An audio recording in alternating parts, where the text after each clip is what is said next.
ગૃહમંત્રી ભાષણ કરવામાં બહુ સુરા છે. ભાષણ જોરથી પણ બહુ કરે છે, જુસ્સાથી પણ બહુ કરે છે અને સારું કરે છે. પણ કાયદો વ્યવસ્થાની પરિસ્થિતિ જાળવવામાં જે એમની જવાબદારી છે એમાં સદંતર ફેલ છે. છેલ્લા કેટલાય વર્ષોના આંકડા લેશો તો ગુજરાતમાં દારૂ ઠેર ઠેર વધ્યો છે. ગલીથી લઈને ગાંધીનગર સુધી દારૂ મળે છે નહીં, એનો વેપાર થાય છે.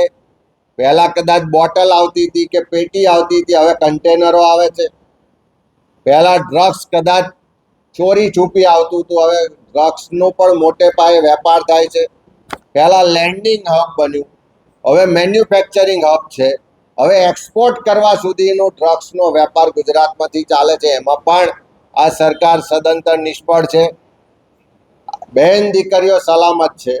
અડધી રાત સુધી કોઈ આ બહેન દીકરીઓ ફરી શકે છે એવા આપણે જે વાત કરતા હતા એવો ઇતિહાસ હતો, એ આજે સદંતર ખોટો સાબિત થયો છે. નાની બાળકીઓથી લઈ અને મહિલાઓ સુધી અત્યાચાર બળાત્કારના બનાવો રોજ બની રહ્યા છે. સામૂહિક બળાત્કારના બનાવો વધી રહ્યા છે. એટલે એમાં પણ સરકાર ફેલ છે. બુટલેગરો બેફામ છે. જાહેરમાં લોકોની હત્યા થઈ જાય છે, જાહેરમાં લોકો પર હુમલા થાય છે, ખુલ્લેઆમ ખંડણીઓ ઉઘરાવાય છે, ખુલ્લેઆમ અપહરણો થાય છે. એટલે બધી જ રીતે કાયદો વ્યવસ્થાની પરિસ્થિતિ આજે ગુજરાતમાં દેશમાં સૌથી બદતર હોય એવી સ્થિતિનું નિર્માણ છે. એટલે જે મુખ્યમંત્રી પોતે ગૃહ વિભાગનો હવાલો છે, જે ગૃહ રાજ્યમંત્રી મોટા મોટા ભાષણો ને વાતો કરે છે, પણ આખી સરકાર આ ગુજરાતના લોકોને સલામતી આપવામાં, રક્ષણ આપવામાં, સુરક્ષા વાળું વાતાવરણ આપવામાં, ભયમુક્ત વાતાવરણ આપવામાં સદંતર રીતે નિષ્ફળ છે. જો કાયદો ગુજરાતમાં તમે દુનિયાના આપણા ભારતના કોઈ પણ રાજ્યમાં ફરી આવો તો એમ કહેશે ગુજરાત જેવું શાંત રાજ્ય કોઈ નથી.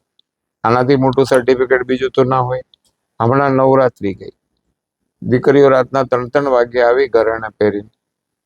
આ ગુજરાત છે ને એ કઈ અમારા એકલાના ભાજપના કારણે સલામત છે એવું નહીં. ગુજરાતના સંસ્કૃતિમાં જ એક સંસ્કાર છે અને એ કઈ આજકાલના નથી. અમે એકલા એવો દાવો નથી કરતા કે અમે આવ્યા પછી છે. ગુજરાતના સંસ્કાર છે. ગુજરાત એ સંસ્કારી સ્ટેટ છે, એના પોતાના જીનેટિકમાં છે. એટલે પોલિટિકલ પાર્ટી તરીકે આક્ષેપ કરી શકે, પણ રેશિયો કાઢીશ ને, અત્યારે મારી પાસે આંકડા નથી, એ વખતના કાઢીશ ને તો ઈવલા શેઠથી માંડીને રાજુ રિસાલદાર સુધીનો ઇતિહાસ નીકળશે. એટલે મારે અત્યારે નથી કેવું.